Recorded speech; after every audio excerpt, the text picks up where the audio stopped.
Hello everyone, I hope you all are doing great. तो आज के वीडियो में हम देखने वाले हैं कि क्वांट की क्या स्ट्रेटेजी एंड अप्रोचेस होने चाहिए to crack any bank exam, and मैंने कैसे कैसे क्वांट में अपना एक्यूरेसी एंड स्पीड मेंटेन करके जो 2021-22 में हुए थे वो सारे बैंक के प्री निकाले थे एंड मेंस भी निकाले थे, 5 एग्जाम्स के एंड 5 सिलेक्शन लिए थे। एंड क्वांट मेरा हमेशा से फेवरेट, प्लस एक एडवांटेज मुझे क्वांट में ये था कि मैं एक्यूरेसी बहुत मेंटेन करती थी। तो वो एक्यूरेसी कैसे आई मेरे पास, वो भी मैं आपको ये वीडियो में बताऊंगी आगे।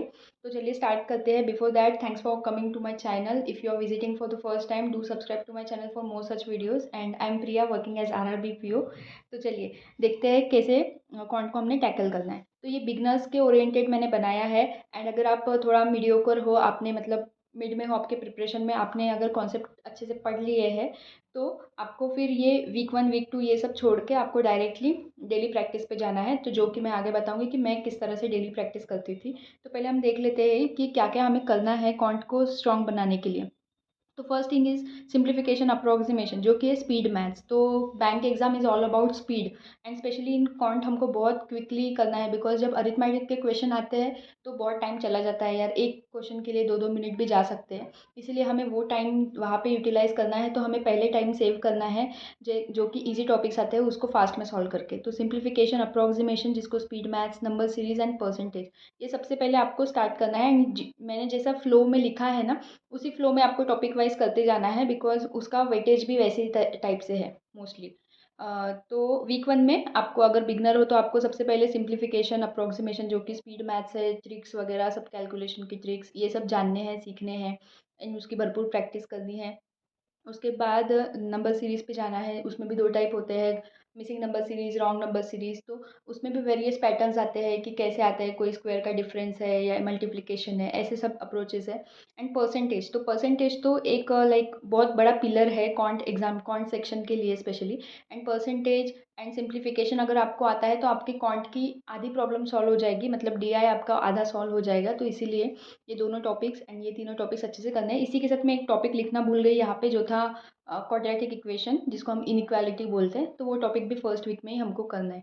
तो आपको कैसे करना है मैं बता देती हूँ। सिंप्लीफिकेशन एंड अप्रोक्सीमेशन के लिए आपको जाना है यूट्यूब पे। फ्री सोर्सेज की बातें कर रहे हैं हम। अगर आपको पेड खरीदना भी है तो पहले फ्री सोर्सेज अच्छे से यूटिलाइज करो, then go for paid courses. Because बहुत लोगों का ऐसा होता है, जब तक पेड कोर्सेज नहीं लेंगे तो अच्छे से प्रिपेयर नहीं होता है वगैरह। बट पहले फ्री सोर्सेज आप देख लो, वहाँ से भी आप सीख सकते हो, जान सकते हो कि कौन से टीचर आपको पसंद आ रहे हैं, किसका तरीका आपको समझ रहा है, and then go for paid classes for that particular teacher. तो अरुण सर है, उनको मैं सजेस्ट करूँगी। तो अरुण सर के मैंने स्पीड मैथ्स के वीडियोस देखे थे। एंड प्लस इसके साथ मेरी ऑफलाइन कोचिंग भी थी, बट उस वक्त कोविड चल रहा था। तो 2020 में कोविड चल रहा था, तब मैंने वो क्लासेस भी ऑनलाइन ही हुए थे, हमारे most of the classes online हुए थे। तो उसकी भी वीडियोस, जो हमारा चैनल है क्लासेस का, तो वहाँ पे सर ने कुछ कुछ अपलोड किए थे उस वक्त, ताकि सारे बच्चे देख सके जो नॉन एजुकेटियंस है वो भी। तो एजुकेट अकेडमी उसका नाम था। मैं वो डिस्क्रिप्शन में लिंक दे दूँगी, आप चेक कर सकते हो। कुछ कुछ डीआई के वीडियोस वगैरह, बहुत अच्छे कंटेंट है वहाँ पे अवेलेबल, तो आप देख सकते हो वीडियोस। तो चलिए, सिंप्लीफिकेशन की बात हम कर रहे थे, पहले अरुण सर को देख लेना है। एंड अरुण सर का भी एक मैंने रिसेंट में देखा था, एलआईसी के वक्त 8 आवर्स का एक स्पीड मैथ्स का ही वीडियो है, डेडिकेटेड स्पीड मैथ पे। तो वो आप अगर देख लोगे तो आपको बहुत सारे टिप्स एंड ट्रिक्स पता चल जाएंगे, वो देख लेना है। नंबर सीरीज़ में मैंने रैंडम ऐसे ही फॉलो किया था, जो भी नंबर सीरीज़ की वीडियोस हमको दिखते जा रहे थे यूट्यूब पे, वैसे मतलब सॉल्व तो हमें अपने हिसाब से करना है। बस आपको क्वेश्चंस चाहिए तो आप यूट्यूब के वीडियोस या पीडीएफ कहीं से भी प्रैक्टिस कर सकते हो। एंड बिगनर्स हो, आपको थोड़ा सा पता होना चाहिए ना कि कैसे कैसे पैटर्न्स आते हैं नंबर सीरीज़ में, तो उसके लिए आप वीडियोस से हेल्प ले सकते हो। किसी की भी आप देख सकते हो, जस्ट डाल दो नंबर यूट्यूब पे, number series by Arun sir या number series for bank exams, तो बहुत सारे वीडियोस आ ही जाएंगे। परसेंटेज बहुत इंपॉर्टेंट रोल प्ले करता है क्वांट एग्जामिनेशन में। तो परसेंटेज को मैंने तो ऑफलाइन से किया था, एंड उसके बाद मैंने काफ़ी वीडियोस देखे थे यूट्यूब पे। बिकॉज हम कोई भी टीचर से पढ़ रहे हो, वो कितना भी अच्छा पढ़ाते हो, बट हमें एक टीचर पे लिमिटेड नहीं रहना है, चाहे कोई भी सब्जेक्ट हो। हो सकता है क्वांट में तो स्पेशली एक टीचर, मतलब हो सकता है कि कोई टॉपिक वो टीचर अच्छा नहीं लगा हो हमको, या नहीं समझ में आया हो, थोड़ा हेवी ट्रिक हो, तो कोई दूसरा टीचर वो वाला टॉपिक अच्छे से पढ़ा सकता है। तो इसलिए हमें एक्सप्लोर करते रहना है। एंड जब यूट्यूब पे इतने सारे सोर्सेज अवेलेबल है, तो क्यों नहीं देखा जाए। तो परसेंटेज के लिए मैं सजेस्ट करूँगी, आप सुमित सर, बैंकिंग वाला चैनल पे अरुण सर है, उनका चैनल था बैंकर्स वे समथिंग, वहाँ पर थे। अभी तो वो भी बैंकिंग वाला पे पढ़ाते हैं। एंड उसके साथ Ashish Arora sir and Sumit sir का एक परसेंट अभी मैंने LIC के वक्त जो देखे थे, जो भी अरिथमेटिक एंड परसेंटेज वगैरह इसके जो टॉपिक्स थे उनके उन्होंने one one lecture one one topic in one class ऐसा किया था रिवीजन पर्पस के लिए, बहुत अच्छे थे वो वीडियोस। तो बट जो बिगनर्स है उनको तो हमेशा स्टेप 1 स्टेप 2 स्टेप 3 ऐसा ही जाना है, तो वो लोग मैं सजेस्ट करूँगी आशीष अरोड़ा सर के पुराने वीडियोज़ है यूट्यूब पे एंड अन अकेडमी पे भी उनके स्पेशल क्लासेस फ्री क्लासेस थे जिसमें उन्होंने 2-3 वीडियोस लेके पूरा परसेंटेज कवर किया है, आप उसको देख सकते हो या अरुण सर को, सुमित सर को, किसी को भी देखो। बट आप जाके एक बार तीनों टीचर्स लोगों को जो भी मैं नाम बोल रही हूँ जाके ज़रूर देखना एंड उसके बाद आपको जो भी फॉलो करना है आप कंटिन्यू कर लेना उनके साथ। Next is profit loss ratio and proportion. तो अगर percentage, profit loss ratio and proportion and speed maths ये 4 चीज़ें आ गई तो DI का 80% टेंशन हमारा खत्म हो जाता है। फिर बाद में जो बचा हुआ 20% होता है वो अरिथमेटिक का पोर्शन होता है। बट मोस्टली अरिथमेटिक DI भी आया तो 2 या 3 क्वेश्चंस तो हमें ऐसे मिल जाते हैं जिसमें अरिथमेटिक का कुछ खास रोल नहीं होता है, कैलकुलेशन एंड थोड़ा सा रेशो वगैरह ऐसा रोल होता है उसका। तो ये 2 टॉपिक्स हमको वीक 2 में कंप्लीट करने के हैं, प्लस उसी के साथ हमको DI करना है एंड इसी के साथ प्रीवियस भी रिवीजन हमको करते रहना है क्विजेस के फॉर्म्स में। तो तभी हमारा ऐसा नहीं होगा कि लास्ट वीक में आ रहे हैं तो वीक का बस जो रिसेंट पढ़ा है वही याद है एंड पहले का सब कुछ भूल गए, तो ऐसा नहीं होना चाहिए। इसलिए टाइम टू टाइम हमें रिवाइज तो करते रहना है। तो रिवीजन के लिए बेस्ट होता है कि क्विजेस देते रहो, मिक्स क्विजेस देते रहोगे तो उसमें वो सॉल्व होते रहेगा। तो सेकेंड वीक में हम DI करेंगे and ratio proportion and profit loss के लिए भी मैं सजेस्ट करूँगी अरुण सर या फिर आशीष अरोड़ा सर को आप देखिए। उनके यूट्यूब पे बस आपको डालना है profit and loss by Ashish Arora sir तो आपको आ जाएगा एंड सुमित सर के भी वीडियोज़ आप देख सकते हो। एंड DI के लिए मैं सजेस्ट करूँगी कि आपने जो मैंने ऑफलाइन कोचिंग लिया था उनके मैं वीडियोज़ की लिंक दे दूँगी, आप जाके एक बार वहाँ देखो क्योंकि सर के 4-5 वीडियोज़ वहाँ पे उन्होंने अपलोड किए थे कि सारे बच्चे देख सकें। तो आप वो देख सकते हो बेसिक से एंड कंटेंट अच्छा था। ऑफ कोर्स पेड क्लास का कंटेंट है तो अच्छा ही रहेगा। एंड इसी के साथ DI के लिए आई वुड सजेस्ट कि पहले अगर आप बिगनर हो तो मैंने स्टार्ट ऐसे किया था, मैंने जाके पहले आशीष अरोड़ा सर के क्लासेस देखे थे बट तो मुझे थोड़ा सा टफ लगा था उस वक्त। उनके कैसा है ना क्लासेस थोड़े से मुझे जो भी क्वेश्चंस थे टफ लगते थे, लेंदी क्वेश्चंस लेते हैं सर, बहुत अच्छे हैं मेंस पर्पस के लिए बट जो स्टार्टिंग में हम देते हैं ना तो हमें स्पीड चाहिए DI में। DI is all about speed क्योंकि सॉल्व तो हो जाएगा, कभी ना कभी तो सॉल्व हो जाएगा बट ऐसे तो नहीं कि 10 मिनट हमको 5 क्वेश्चंस को देने हैं। 20 मिनट का तो टाइम होता है प्री में, तो उसमें हमें 30+ क्वेश्चंस करने हैं अगर तो DI हमें 2-2 मिनट में सॉल्व करना पड़ेगा। तो इसके लिए अरुण सर को आप फॉलो कर सकते हो। अरुण सर के बहुत बेसिक से DI होते हैं स्टार्टिंग से। मैंने अन अकेडमी पे उनके फ्री लेक्चर्स देखे थे जो स्पेशल क्लासेस के फॉर्म में थे ना, 1000 DI सीरीज वगैरह ऐसे देख देख के सॉल्व किए थे। ऐसा नहीं कि टोटली बस वीडियो देखते रहना है, हमें हमेशा बुक एंड पेन लेके ही कोई भी वीडियो देखना है एंड हमें अपने आप से सॉल्व करना है DI एंड पजल में specially. And then video pause करके सॉल्व करो, उसके बाद देखो कि सर ने क्या अप्रोच से सिखाया है। अगर आपसे नहीं हो रहा है सॉल्व कोई क्वेश्चन तो जाके आप देख सकते हो बट पहले तो खुद से ट्राई करना है। तभी जब हम खुद से ट्राई करते हैं ना तो हमें वो ज़्यादा टाइम तक याद रहता है कि हमने ऐसे ऐसे अप्रोच से सॉल्व किया था rather than watching the videos directly. तो DI के लिए आप अरुण सर की वो 1000 क्वेश्चंस की सीरीज़ देख सकते हो एंड तो जहाँ से आपका बेसिक DI बहुत प्री लेवल के DI अच्छे से हो जाएंगे एंड उसके बाद आप आशीष अरोड़ा सर के वीडियोज़ DI के देखिए तो आपको कंटेंट भी अच्छा मिल जाएगा एंड टफ लेवल के भी DI आपके सॉल्व हो जाएंगे। नेक्स्ट जो वीक थर्ड आता है तो उसमें हमें करना है time and work, partnership, trains, boats and stream या पाइप एंड सिस्टम भी सिमिलर होता है इससे। तो ये वाले टॉपिक्स इसमें से ज़्यादा वेटेज नहीं होता है बट ये हमें आने चाहिए बिकॉज ईजी टू सॉल्व होते हैं। टाइम एंड वर्क तो मेंस में भी आ जाता है 1-2 मार्क्स के लिए क्वेश्चन। पार्टनरशिप बहुत इजी टॉपिक है, बिल्कुल उसमें कुछ खास कॉन्सेप्ट नहीं है, एक लेक्चर आप देखोगे तो भी आपका हो जाएगा। Same goes for trends, trends में भी कुछ खास कॉन्सेप्ट नहीं है। बोर्ड साइंस स्ट्रीम थोड़ा सा समझने में टफ जाता है बट अगर एक बार आप समझ जाओगे तो बहुत ईजी टू सॉल्व है वो, उसमें भी ज़्यादा कैलकुलेशन की नीड नहीं होती है। तो ये हमें वीक थर्ड में करने हैं, प्लस उसी के साथ DI भी कंटिन्यू करते रहना है हमें क्योंकि DI तो जब एक बार स्टार्ट कर दोगे तो DI आपको डेली, अगर आप क्लास वाइज कर रहे हो तो क्लासेस से करना है या फिर डेली आपको मिनिमम 5 DIs तो डेली बेसिस पे करने ही है अगर बिगनर हो तो। एंड अगर आप मतलब अच्छे लेवल पे हो, आपने प्री वगैरह क्रैक कर चुके हो, मेंस को टारगेट कर रहे हो तो फिर मेंस ओरिएंटेड DI भी आपको डेली 5 से 6 तो करने ही है। तो ये वीक 3 में कर लेंगे हम एंड नेक्स्ट वीक 4 में हमारा है SI CI जो कि simple interest, compound interest, mixture and allegation, speed time distance, probability, permutation combination and mensuration. तो इसमें SI CI में अगर CI आपको कॉम्प्लिकेटेड लग रहा है तो स्टार्टिंग में आप SI ही करो, SI बेस्ड क्वेश्चन ही करो, सिंपल इंटरेस्ट के ओरिएंटेड। फिर जैसे आपको SI का कॉन्सेप्ट अच्छा हो जाएगा तो ये सब टॉपिक्स खत्म होने के बाद आप CI पे जा सकते हो। CI थोड़ा सा कॉम्प्लिकेटेड टॉपिक है, उसमें भी शॉर्ट ट्रिक्स वगैरह है 3 साल तक का CI निकालने के लिए, तो वो आपको वीडियोज़ में पता चल जाएगा। तो इसके लिए भी आप आशीष अरोड़ा सर को फॉलो कर सकते हो या फिर सुमित सर को फॉलो कर सकते हो। मिक्सचर एंड एलिगेशन में मुझे भी, मैंने कुछ खास इसमें ध्यान नहीं दिया था, मैंने 1-2 लेक्चर्स करके बस उसको मिक्सचर पे ध्यान दिया था। एंड एक जो सिंपल सा ऐसा ऐसा वाला जो फनल मेथड कुछ बोलते हैं उसको, वैसा एक था, वही मुझे आता है। उसके अलावा मुझे मिक्सचर एंड एलिगेशन में खुद भी कुछ नहीं आता है। वो अगर ईजी लैंग्वेज में दे के है तो मैं बस वो अपना बेसिक से सॉल्व करके कर लेती थी, अदरवाइज मैं भी स्किप कर देती ये question. And speed time distance तो मुझे समझा ही नहीं, मैंने ऑफलाइन सर से नहीं पढ़ा था तो मुझे कभी समझा ही नहीं कोई भी टीचर से। ऐसा हो जाता है कि हम अगर एक ही टीचर पे डिपेंड रहे ना, तो फिर अगर वो नहीं पढ़ाए तो हमें दूसरे टीचर का समझ में नहीं आता है। तो ये क्लासेस मेरी मिस हो गई थी, तो उसके बाद फिर मैंने रिकॉर्डेड भी देखी नहीं, एंड देन फिर मैंने वैसे ही रह गया। तो इसलिए मैंने टॉपिक स्किप ही किया था। बट इसमें बेसिक तो अपने को आना चाहिए कि speed and time and distance में क्या रिलेशनशिप है, एंड इस पे भी क्वेश्चंस आते हैं। तो ये भी आप आशीष अरोड़ा सर से देख सकते हो। प्रोबेबिलिटी में भी बेसिक सा मैंने किया था फॉर्मूला, वो भी कभी मैंने यूज़ ही नहीं किया एक्चुअली। प्री में भी क्वेश्चन आता था तो टाइम ही खत्म हो जाता था बाकी क्वेश्चंस करने तक, तो यहाँ तक मैं पहुँचती नहीं थी। एंड इसमें थोड़ा सा पढ़ना पड़ता है क्योंकि लेंदी दे के होता है क्वेश्चन, भले ही इसका सॉल्यूशन ईजी हो बट क्वेश्चन तो काफ़ी लेंदी दे के होता है प्रोबेबिलिटी में।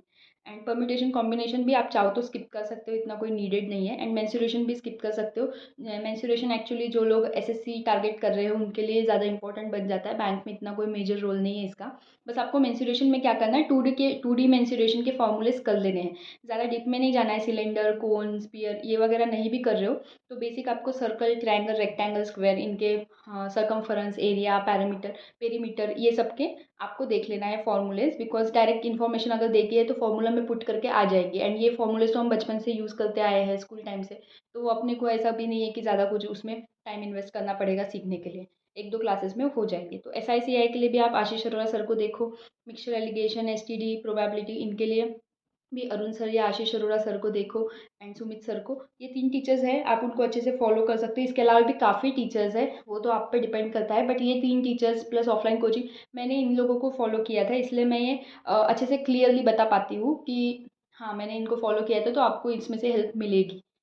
एंड तो ये हो गया हमारा सिलेबस के बारे में। अभी मैं जैसे फॉलो करती थी, जैसे ये सब हो गया मेरा कवरेज, 1 महीने में मैंने ये सब सीख लिया, तो उसके बाद मैं क्या करती थी, मैंने अपने शॉर्ट नोट्स बना लिए थे। एंड प्लस जब भी मैं क्लासेस करती थी, कोई भी वीडियोस देखती थी, तो मुझे कोई भी क्वेश्चन अच्छा लगता था, अगर जो कुछ यूनिक लग रहा है तो मैं वो नोट कर लेती थी। पता नहीं मतलब टाइम कंज्यूमिंग तो था, बट वो नोट करने से ऐसा होता था कि हमें जब भी कुछ डाउट आ रहा है तो हम वो कॉन्सेप्ट को जाके देख सकते हैं। क्वेश्चन ओरिएंटेड अगर कॉन्सेप्ट ध्यान में रखो तो याद रहता है, बिकॉज डायरेक्ट कॉन्सेप्ट मोस्टली हम भूलने के चांसेस ज़्यादा होते हैं, बट क्वेश्चन को याद रखो तो ऐसा नहीं मैं बोल रही हूँ कि रट्टा मारना है, बिकॉज क्वांट में तो वो स्ट्रैटेजी बिल्कुल नहीं चलेगी, कहीं भी नहीं चलती है एक्चुअली बैंक एग्जाम में तो रट्टा वाला कॉन्सेप्ट। बट ये एक्सेप्ट फॉर जीए में तो वही करना पड़ता है मेरे जैसे स्टूडेंट्स को, जिनको कुछ भी जीए का कुछ भी नहीं समझ में आता है। तो इसीलिए क्वांट के लिए मैं क्या करती थी, जब ये सब होने के बाद तो डेली मैं स्क्वायर क्यूब टेबल्स लिखती थी 30 मिनट्स के लिए। ये मैंने एक भी दिन स्किप नहीं किया है। इवन अगर मैं पढ़ाई भी नहीं कर रही हूँ जिस दिन, चाहे बाहर जाना हो या कहीं मैं मामा के घर गई हूँ, कहीं नानी के घर गई हूँ, तो भी मैं एक पेपर पे बैठ के स्क्वायर क्यूब टेबल लिख लेती थी। तो ये आपको कभी स्किप नहीं करना है, बिकॉज ये स्पीड मेंटेन करने में बहुत हेल्प करता है। एंड कैलकुलेशन अगर स्ट्रॉन्ग है तो क्वांट में ऑटोमेटिकली कॉन्फिडेंस आ जाता है। एक्यूरेसी पे ध्यान देती थी हमेशा, अगर मुझे 5 ही क्वेश्चन आ रहे तो 5 ही सॉल्व करती थी। रियल एग्जामिनेशन में भी हमें एक्यूरेसी पे हमेशा ध्यान देना है, बिकॉज अटेम्प्ट्स कम लगते हैं हमें, बट जब रिजल्ट आता है तो जो क्वांट आपके लिए हार्ड था वो बाकियों के लिए भी हार्ड था। बट हमने क्या किया, गलत गलत अटेम्प्ट कर दिए, तो नॉर्मलाइजेशन इफेक्ट करता है हमारे मार्क्स पे। तो इसलिए एक्यूरेसी पे हमेशा ध्यान रखना है, स्पेशली इन क्वांट जहाँ पे गलत होने के चांसेस ज़्यादा होते हैं। एंड डेली मैं 3 to 5 प्री लेवल के DIs करती थी, एंड एटलीस्ट 2 मेंस लेवल के DI में कर लेती थी, क्विज के फॉर्म में या PDF से, जो मैंने बताया है कि मैं एग्जाम पंडित के PDFs वगैरह फॉलो करती थी। गाइडली के भी पेड PDFs आते हैं, बट फ्री अगर देखना है तो exam Pandit is best. And mix quizzes देती थी या फिर PDF से सॉल्व करती थी विद टाइमर, जो मैंने बताया ना स्कोर बूस्टर PDFs वगैरह, तो वैसे PDF तब भी आते थे, तो वो मैं डायरेक्ट सॉल्व कर लेती थी 20-20 मिनट्स का टाइमर लगा के या 18 मिनट्स का टाइमर लगा के। एंड सेक्शनल मॉक वीकली मैं 2 सेक्शनल मॉक ज़रूर देती थी क्वांट के लिए, तभी हमें पता चलता है कि क्वांट का मतलब कैसा, हम कौन से पोर्शन में हम स्ट्रॉन्ग है एंड क्वांट में हमारा कितना एक्यूरेसी है, कितना क्या है। बिकॉज जब कंप्लीट मॉक देते हैं तो किसी का इंग्लिश अच्छा होता है, किसी का रीजनिंग, तो क्वांट दब जाता है उस चक्कर में। तो इसीलिए क्वांट को स्पेशली अगर हमें इंपॉर्टेंस देनी है तो उसके सेक्शनल मॉक सॉल्व करने पड़ेंगे। एंड स्पेशली जैसे आरआरबी पीओ में, तो आरआरबी पीओ जैसे एग्जामिनेशन में जहाँ पे कंपोजिट टाइम होता है, तो उस वक्त ये बहुत हेल्प करता है कि जो सेक्शन आपका स्ट्रॉन्ग है, आपने देख लिया है कि ये सेक्शन मेरा स्ट्रॉन्ग है, तो आप डायरेक्टली वो सेक्शन पे जंप कर सकते हो rather than wasting time on the section which are weak. तो इसलिए वो इंपॉर्टेंट रखता है। एंड मॉक एनालिसिस हमेशा करना है, कभी भी मॉक दो, प्री की दो, मेंस की दो, या कोई भी क्वेश्चंस आपको दिख रहा है तो अगर वो सॉल्व नहीं हुए हैं तो आपको जाके प्रॉपर एनालिसिस करना है, सॉल्यूशन दे के होता है वो देखना है। एंड उसको अगर नोट करना चाहो तो नोट भी कर सकते हो, अगर आपको समझ में उस वक्त नहीं आ रहा है या फिर आप चाहते हो आप मतलब आपको लगता है कि भूल सकते, तो उस वक्त आप नोट भी करके रख सकते हो। एंड इसी के साथ मैंने नहीं क्या अपने शॉर्ट नोट्स बनाए थे, तो I would also suggest you कि आप भी अपने शॉर्ट नोट्स बनाओ ज़रूर। लोग बोलते हैं क्वांट में क्या ज़रूरत है शॉर्ट नोट्स की, बट हर एक सब्जेक्ट के लिए शॉर्ट नोट्स बहुत मैंडेटरी है। मेरे रीजनिंग के भी थे, बट रीजनिंग के इतने प्रॉपर नहीं लिखे थे मैंने, बट क्वांट के मैंने लिखे थे। रीजनिंग के भी एक्चुअली यहीं पे लिखे हैं, इसी में। ओके, तो इसी में लिखे हैं जो दो चार टॉपिक के लिख सकती थी। तो ये मैं आपको शो करती हूँ, देखो। ये ट्रेंड्स के बारे में ऐसा लिखा था छोटा सा, तो क्या है। एंड बोथ साइड स्ट्रीम का छोटा फॉर्मूला, प्रॉफिट लॉस को क्या दो तीन फॉर्मूलेज है वैसा। टाइम एंड वर्क के बारे में इधर नीचे लिखा था। एंड अगर अगर वो देखना है तो ये क्रॉस मेथड वगैरह जो रेशो प्रपोर्शन में अप्लाई होती थी, ये सब ऐसे शॉर्ट फॉर्म में लिखा था। एंड प्लस ये मतलब नंबर सीरीज़ के पैटर्न की, नंबर सीरीज़ में क्या क्या आ सकता है, नंबर ऑफ लेटर्स आ सकते हैं या कुछ भी कोडिंग डिकोडिंग का था एक्चुअली। तो ऐसे सब मैंने लिखा था कि ये कैसे कैसे हम टैकल कर सकते हैं, कौन से ऑप्शंस मतलब। तो मैं हमेशा जो भी मॉक देती थी या कभी भी सॉल्व करती थी ना, तो डेली में 30 मिनट स्क्वायर क्यूब टेबल लिखती थी। उसके बाद मैं ये एक बार इससे गो थ्रू कर लेती थी ताकि मुझे याद रहे, सब कुछ रिकॉल हो जाए। बिकॉज हो सकता है कि टाइम एंड वर्क मैंने थोड़ा 4-5 दिन पहले पढ़ा था, उसके बाद मैं नहीं सॉल्व की उस क्वेश्चन एंड डायरेक्ट मॉक में दूंगी, तो मुझे वो कॉन्सेप्ट रिकॉल करने में 10-12 सेकेंड्स जाएंगे। तो एक हैबिट ही मैंने बना ली थी कि मैं डेली इसको पहले रिवाइज करूँ कभी भी सॉल्व करने के पहले, जिसके कारण मुझे अच्छे से सब कुछ रिकॉल हो जाता था। एंड अपने सबकॉन्शियस माइंड में अगर वो आ गया तो हम फास्टली रिकॉल करने का जो टाइम था वो बच जाता था, डायरेक्टली सॉल्व कर देते थे। तो देखो रीजनिंग का भी मैंने ऐसे लिखा था, सिलॉग्स वगैरह। अगर आप चाहो तो मैं एक दिन इसको डिटेल में शेयर करती हूँ। तो ये था क्वांट के रिगार्डिंग। तो ऐसे ऐसे अप्रोच करना है। एंड देन फिर डीआई के लिए एक मुझे याद आया कि मैंने आशीष अरोड़ा सर की वो 10 आवर्स या 12 आवर्स की क्लास थी, वो भी पूरी की थी। मतलब ऐसा नहीं कि लाइव बैठ के की थी, रिकॉर्डेड ही देखती थी मैं हमेशा। कोई भी क्लास मैंने लाइव नहीं की है, चाहे कोई भी सब्जेक्ट हो, बिकॉज वो टाइम वेस्ट होता है उसमें एंड स्लो हो जाता है थोड़ा सा। तो मैं हमेशा जाके बाद में देखती थी। एंड मैंने टुकड़ों में की है वो, मतलब थोड़ा कभी फर्स्ट डे किया है फिर सेकेंड डे ऐसा करके। तो बस वो क्वेश्चंस का पीडीएफ भी देते थे तो डाउनलोड करके सॉल्व कर लेती थी। ये अन अकेडमी पे हुई थी उस वक्त, अभी यूट्यूब पे भी हुई थी, तो आप जाके वो देख लेना। And this is all about the video. Daily practice is must in the font specially. And ये देखिए मैंने ऐसे नोट्स लिख लिए थे अपने, जो मैंने बोला ना कि कुछ अगर इंपॉर्टेंट क्वेश्चन मुझे लगता है तो मैंने ऐसे लिख लिए थे। फॉर एग्जाम्पल ये क्वेश्चन है तो इसमें मैंने लिख लिया था कि ABC can do the work in, ये टाइम एंड वर्क बेस्ड है, तो ऐसा लिख लिया था। एंड उसके दो सॉल्यूशन कि ये एक टाइप से सॉल्व हो सकता है, वो देखो कितने से स्पेस में सॉल्व हो जाता है क्वेश्चन। और हम एग्जाम में तो इतना डिटेल में लिखते भी नहीं है ना, हम डायरेक्ट डायरेक्ट वैल्यूज ही लिख लेते हैं। तो इसीलिए हमें ऐसा लिख के रखना है ताकि जब भी हमको ऐसा लगे कि नहीं कंफ्यूज हो रहा है या टफ क्वेश्चन सॉल्व नहीं हो रहे, इजी सॉल्व हो रहे, तो हमको अपने कॉन्सेप्ट स्ट्रॉन्ग करने हैं। ऐसा कभी नहीं होता है कि टफ क्वेश्चन में अलग कॉन्सेप्ट लगेगा एंड इजी क्वेश्चन में अलग कॉन्सेप्ट कभी चेंज नहीं होता है। इसलिए मैंने ऐसा कुछ लिख लिया था। एंड कुछ हिंट भी लिखी है, क्या लिखा है, जो लोग कंपटीशन लिखना था एक्चुअली, मैंने स्पेलिंग मिस्टेक की। जो लोग कंपटीशन के कुछ दिन पहले बिफोर, अच्छा कंप्लीशन, जो लोग कंप्लीशन के कुछ दिन पहले या बिफोर लेफ्ट करते उनका उतना दिन का वर्क ऐड करना, डिवाइड बाय ऑल एफिशिएंसीज। तो ओके, ये मैंने किया था कि वो छोड़ के चले गए ना, तो उनका ऐड कर लो ताकि वो थे ऐसा कंसिडर कर लो एंड फिर उनके एफिशिएंसी से डिवाइड कर लो, ऐसा कुछ था। तो ऐसे हिंट्स वगैरह मैं ऐसे बेसिक बेसिक लिख के रखती थी हर जगह, ताकि मुझे जब भी पढ़ना हो तो मुझे रिकॉल कर सकूँ मैं सब्जेक्ट वाइज या टॉपिक वाइज।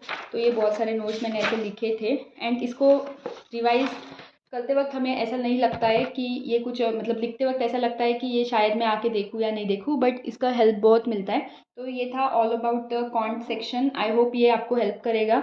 एंड जो भी टीचर्स के मैंने नाम लिए हैं जाके ज़रूर उनके एक बार तो वीडियोस देखिए, हो सकता है आपके टीचर आप जिसे फॉलो करते हो उनसे भी ये लोग कुछ अच्छा ट्रिक आपको बता दे, कोई पर्टिकुलर सब्जेक्ट टॉपिक में एटलीस्ट, बिकॉज हो सकता है टॉपिक वाइज सबकी स्ट्रैटेजीज अलग होती है, तो आपको अच्छे टॉपिक अच्छा एक स्ट्रैटेजी मिल जाए जिसको आप इजीली रिकॉल रिमेंबर कर सको। तो ये था today about the video of quant. Thank you so much for watching. Do subscribe to my channel and share with your friends, because ज़रूरी है कि ग्रुप स्टडीज़ भी हो। क्योंकि हम जब सॉल्व करते थे तो मैंने बताया है पहले भी कि 2-3 लोग सेम मॉक देते थे एंड कंपेयर करते थे कि तेरा क्या स्कोर आया, मेरा क्या आया, तूने ये क्वेश्चन क्यों कैसे किया, मेरे से नहीं बन पाया, तूने कैसे हिंट लिया इससे, ऐसा वगैरह डिस्कस करते थे। तो वो भी मस्ट है। तो उसके लिए आपको 1-2 लोगों के साथ तो कनेक्टेड रहना है, ज़्यादा लोगों के साथ नहीं पर। तो इसीलिए अपने फ्रेंड्स के साथ भी शेयर करो ताकि आप सब लोग सेम पेज पे रहो। Thank you so much for watching.